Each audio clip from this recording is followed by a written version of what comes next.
Nous avons travaillé ce texte. Nous, sur la partie prévention des actes de terrorisme, évidemment que nous voulons vous accompagner dans un arsenal qui soit le plus efficient possible, tout en respectant les règles de droit. Ce qu'on peut regretter, c'est que le 22 octobre dernier, lors de la commission mixte paritaire qui a déjà traité de ce problème, vous n'ayez pas retenu la plupart de nos observations, puisque finalement, le texte que vous nous amenez, à quelques exceptions près, je reviendrai sur la question des Micas, est celui que nous vous proposions le 22 octobre dernier. Donc on ne va pas être contre des choses qu'on proposait, mais on a quand même perdu, de mon point de vue, 8 mois. Et les choses n'ont pas significativement changé en matière de terrorisme depuis. La première question que je voudrais vous poser, c'est que le parti pris du gouvernement a été, et on peut le comprendre, de renforcer, vous l'avez dit vous-même, l'arsenal des Micas. Et donc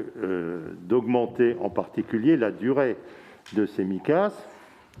Après, sur l'extension d'un certain nombre de possibilités en matière de Micas, on peut évidemment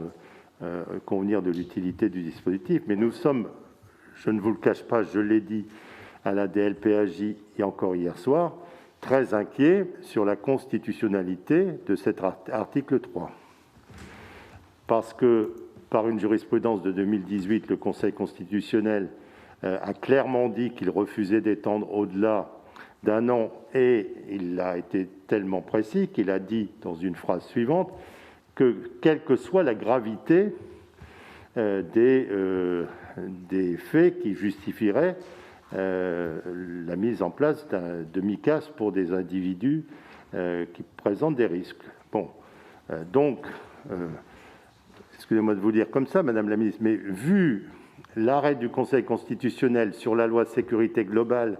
dont on peut dire quand même qu'il a durci sa jurisprudence par rapport au mois précédent, on ne peut pas penser que le Conseil constitutionnel va adoucir. Donc le fait que vous choisissiez un parti pris qui vise à renforcer les outils dont dispose l'autorité administrative par rapport à l'autorité judiciaire, donc l'article 5, où vous présentez des mesures intéressantes en matière de sûreté pour les personnes qui sortent de prison, qui évidemment avec des mesures de sûreté n'ont pas une double peine, on en avait largement parlé, et Madame Yon Privé, à juste titre, avait dit, et le ministre Darmanin aussi, qu'il y avait des trous dans la raquette, donc il fallait faire face. Et nous, vous le savez, puisqu'il y a une dizaine de jours, le président François-Noël Buffet a présenté une proposition de loi qui, elle, est beaucoup plus complète en termes d'arsenal et d'outils sous l'autorité judiciaire. Et nous pensons que nous serions plus efficients parce que vous courez le risque, excusez-moi de le dire, et je ne suis pas alarmiste en le disant, on a quand même consulté un certain nombre de juristes là-dessus, d'une censure du Conseil constitutionnel sur l'article 3. Donc, ma question est, si vous arrivez à une censure du Conseil constitutionnel, ne pensez-vous pas qu'il serait quand même opportun d'avoir à l'article 5 une mesure de sûreté plus complète que celle